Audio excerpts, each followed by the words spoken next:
Hello and welcome. This is Japan, and we are to episode 43 of Evolve. I can't believe we're almost to that grand 50 line. I know a lot of like the WWE programming that they've had over the years. Like, that's kind of the spot where stuff tends to go wrong. So I'm hoping that we're coming in hot and hopefully it will work out pretty well. Now, this episode, I'm pretty sure like most of them have been filmed in the past because a lot of the storylines have not caught up to what NXT is going on. So we'll talk about a little bit all of it. And yeah, so we start off the show with Vanity Project showing up, doing their thing, and then the babyface group kind of, of what is it, Aaron Rohr, Cappuccino Jones, Eli Knight talking to them. Now, this could be a really fun rivalry, but unfortunately, the power of hindsight, Vanity Projects got called up to NXT. So I don't know what they're going to do with Jackson Drake. I do believe he's probably going to drop the belt in the 3 weeks' time because they're probably 4 weeks behind on filming. So that would make sense. Vanity Project probably will have one more match after this. Probably not, to be honest. I think they're just going to do a lot of NXT stuff, and Jackson Drake's going to hold on to that title just so it looks like he has it. But I have a feeling this is the beginning of the end. That's why I was really surprised they didn't pull the trigger. But knowing how like WWE is, they probably didn't know themselves that this was going to happen. The segment itself just pretty much leads to the main event. Not bad, put in a solid B. I mean, all of them are working on their mics. I mean, the baby faces have it a lot easier sometimes because it's like they just kind of can be goofy and silly and stupid and nobody really cares. But the heels kind of need to be somewhat entertaining or you just think they're terrible. So it happens. So right off the bat, we have the women's title match, which I already was like, okay, there's one of two things. There's going to be ass, or it's really not going to matter to any of the storylines because they're just trying to get rid of it. And I think I ended up being right on both of those because it was only a 4 minute squash match, basically, it felt like. I mean, I know everybody got a little bit of offense, but like Kendall Gray obviously looked great, but they didn't even let her get like going in this match. And she just kind of took off the win. Again, this is another hindsight match, which I'm pretty sure I'm like 89% sure Callie Armstrong got the call up. Kendall Gray's basically been called up, so kind of having her win the title here would have been the best bet, especially if Callie Armstrong was going to take the pin no matter what. They should have had PJ Vasa pin her, so then Callie Armstrong and Kendall Gray could both go to NXT and start their next journey. Don't know why that didn't happen. Again, I think it's still that whole thing that they probably didn't know the call ups when this was happening. So, that being said, it just didn't work out here. So, I'm going to put it in C. Kind of one of the most disappointing title matches that we've had. It's just purely time. I mean, this could have been, possibly one of the better matches that we've ever seen if they had just given them time. But 4 minutes is never going to be enough time for this. And after the fact, we had Kelly Armstrong, kind of having this looks like maybe mini feud with Petrovic. She faces Petrovic next week, so cool with that. Like again, with the power of hindsight of knowing that maybe Kelly Armstrong's gone, I would like for them to be moving on, trying to create new people. I think she defeats Petrovic and then moves to the NXT roster with a little bit of momentum, which is fine. But then you kind of killed Petrovic down here, so it's like I don't know exactly what they're doing because I don't think they know what they're doing.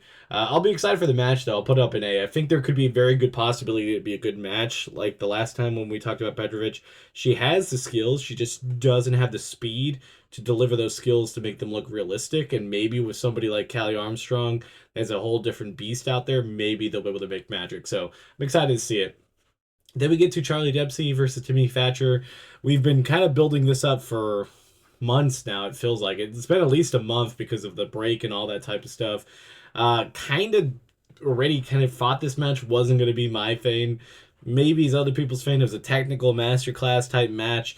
Just not my thing. It goes in D. It took 12 minutes of the show too, and it was just kind of boring to me. I think that type of wrestling has its time and place, but I think with what Evolve is in general, it just didn't fit the whole thing. It's kind of like when they had on NXT all those underground matches, and they were kept trying to like, oh, we're gonna do an underground match, underground. It just did not work for the whole thing that NXT was. So this kind of felt the same way. It just wasn't there. I wish they would have cut this match in half and gave those extra 6 minutes to the women, and I think that would have been way better. Again, still kind of feel like the placement of that title match also just kind of really sucks because the no disqualification match last week also wasn't the main event. So the women haven't really main evented that often, and most of the time they're just kind of not really been putting them forward on the right pedestal. When I think honestly the women's division here is really strong. It's just between getting calls ups and people leaving,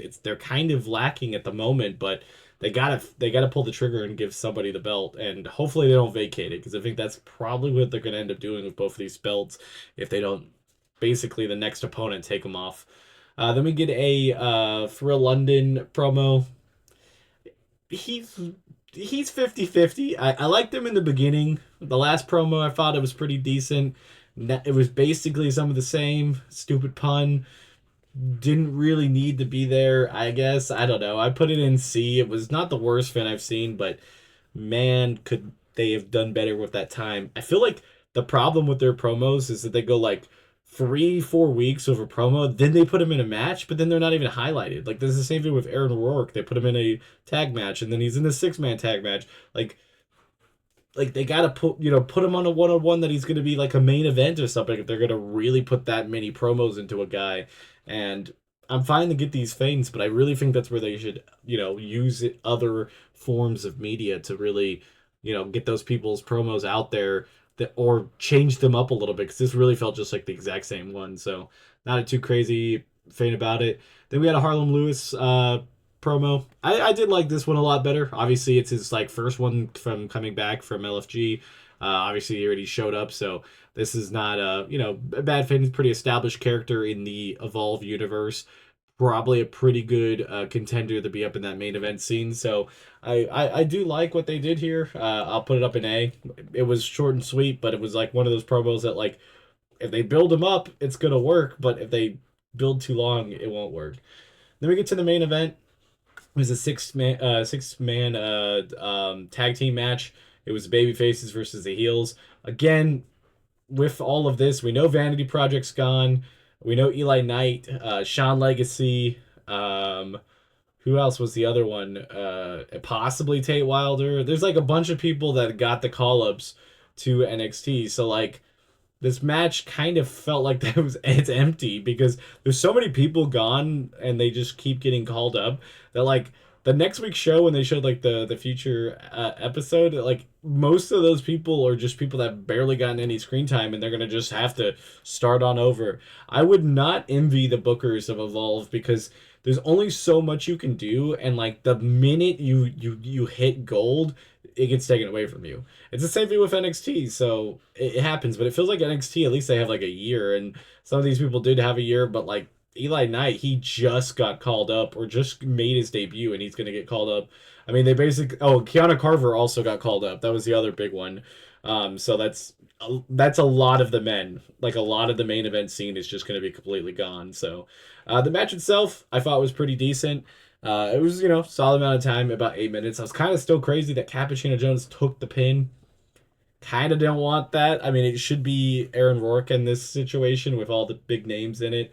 Cappuccino Jones is the ID champion. There's another pin that he's taken. It's just one of those things where you might want to change it up a little bit. I'd put it in a B. It wasn't anything too crazy.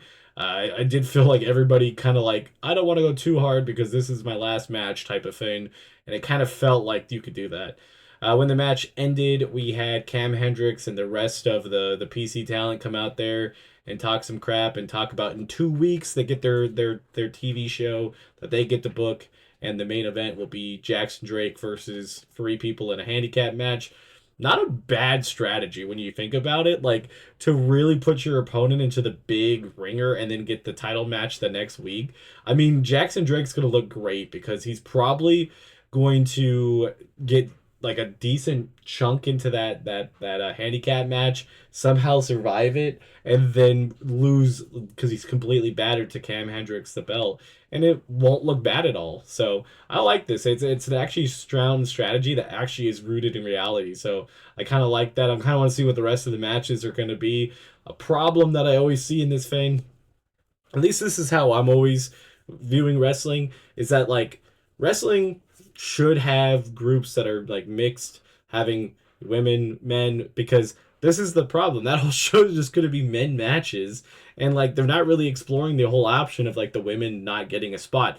Again, that was a decent storyline to kind of run and do because now we've seen two women's matches be the opening matches, and there could have been some type of blowback in the back. Like they have stuff like they had like they're wanting to cook with it, but then they decide not to. I don't really get it, but I put this up in S tier, and then we had to finish off the show with my favorite character, Tate Wilder. Man shows up on NXT. Man, it's all over the goddamn place. Just being like, well, I guess I'm alone. Well, I mean, what did you expect? You didn't go with your guys. I mean, you kind of have to know that you were going to be on the outside. I do believe he kind of low key, I think, has a call up. I think he's going to face Ethan Page right away. I did think he was going to face him for the title right off the bat, but that's going to go to my boy Ego Blanc. So I'm completely ecstatic about that. If you haven't seen Ego Blanc, which is LaFleur and now NXT, he's going to have a title match against Ethan Page. Mark my words, this man's stock is going to be through the roof this year. Stay healthy, stay motivated. I could see him taking the title off of Ethan Page. No, that's kind of a side tangent, but it kind of makes sense to all this. Obviously, Tate Wilder, we're going the Tate Wilder category of D. And overall, it was a pretty decent show. I think I'd put it as a B minus. I definitely think they could have done better. I think the placement of the matches and the timing of the matches is where I would have had it. Like if I fixed it, I would have definitely took a lot of that time away from the Timothy Thatcher Dempsey match. Would have thrown it into it. I honestly would have booked it because like of the way that the match ended up being. I would have had Charlie Dempsey either losing like 2 minutes flat or Thatcher losing 2 minutes flat so they could have the like a building feud like, hey, you didn't get me at my best, let me get my best. And then Charlie Dempsey could have been like, I don't want you now because you're obviously not the guy I knew about. Something like that. Like they built it up. They could have at least got like another match or even two out of this, and it would have probably been better for their storyline. Obviously, they gave a lot of time. They gave multiple segments, 12 minutes of match time. All of that could have led to a lot better stuff, and you would have gave that time to the women. Even the main event, if you gave them 2 extra minutes, I still think that could have elevated the match. You really don't understand sometimes like just a couple extra minutes can really change a match quality just because people actually get into that groove. We just don't get that sometimes. Like 4 minutes for that first match, a triple threat is impossible to get into a full groove. I've never seen a match like that actually be like, okay, well, that was the best fit ever. Like, obviously, their storyline and stuff like that could really elevate it, but this one was kind of like that. They had the story, they had everything, but the time just didn't really help. So B minus, I think, is pretty generous on this one. If you guys enjoy these videos, don't forget to like, comment, and subscribe. I've been Japan, and I'll see you guys on the next one. Bye, guys.